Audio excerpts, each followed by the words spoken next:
Hey everyone, welcome back to 28 Days of Namaste. I'm Nikki and taking a little nap down here is Penny. In today's video, I want to talk to you guys about the power of essential oils. So this will just be a really brief overview of why essential oils work and what they are.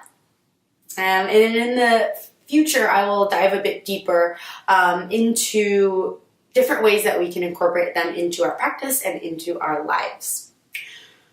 So I know some of you are probably huge fans of essential oils like I am and are already using them in many ways in your life. And I'm sure there's some of you that have never heard of essential oils or maybe just haven't begun to use them in your practice or throughout your day.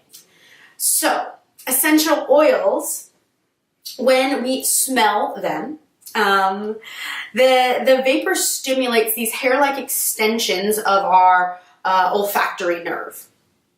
And the aroma is sent directly to the center of the brain.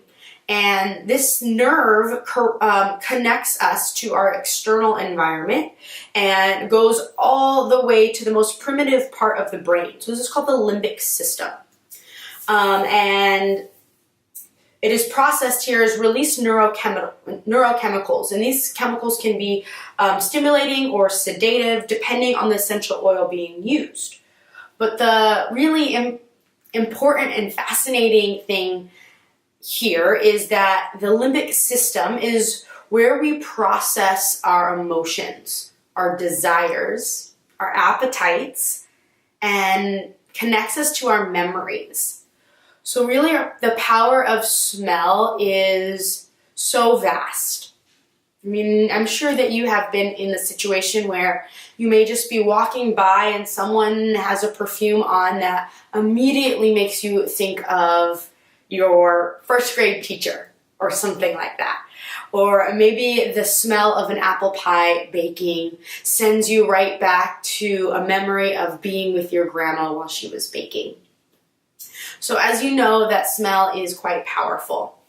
And this direct connection is why essential oils can have such a profound and immediate effect on our ability to drop into the present moment. And when we can do that, and that smell snaps us into the moment that we're in, it helps us to touch upon that part of us that is eternal.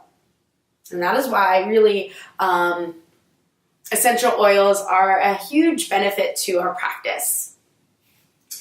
So essential oils, where do they come from? So essential oils are extractions of different parts of a plant, and we can think of the essential oils as the life force in the plant, or otherwise known as the plant's prana. So there are 5 ways that we can extract it from the plant. The way that we extract them is either through steam distillation or through cold pressing. So one part of the plant that we use is the flowers, and the flowers produce essential oils that often have a sedating or narcotic or relaxing effect on the body. So everyone's favorite essential oil we can think of as lavender, giving us that effect. And then also the resins, woods, and barks, they produce heating essential oils that actively move fluids in the body. So we can think of frankincense for that. And then the leaves, their healing and cooling properties come from the green color of chlorophyll, which is very closely related to our hemoglobin structure. So in that sense, we can think of peppermint. Peppermint's one of my favorites. And then the roots from the plant, these contain many of the earth properties, and they can be very grounding for us. So think vetiver. And then lastly, the fruits. They produce essential oils that are very expanding and opening and stimulating. You can think of the lemon. So when we just know and understand the different parts of the plant and their properties, we can begin to use different essential oils depending on our ultimate goal of practice, or even just in our life, what we are trying to cultivate, what mood that we are trying to be in. So for today, I would love for you to start using essential oils into your practice. So the most simple way that we can use them is to pick your essential oil of hopefully a therapeutic grade. And for today, I'll use some frankincense just to show you guys a really simple way we can add them to our practice. So right before you meditate or do anything, you can just take 1 or 2 drops into the palm of your hand and just swirl that around, making sure that that tip didn't touch any part of your skin. Feel free to add a carrier oil to this, especially if you're using a more potent oil that can be sensitive to your skin, like a peppermint oil is pretty strong. And then we can just take that and cup our hands over our nose and take a deep breath in. And already you can start to sense the effects of it, uplifting the mood or grounding, depending on the oil you're using.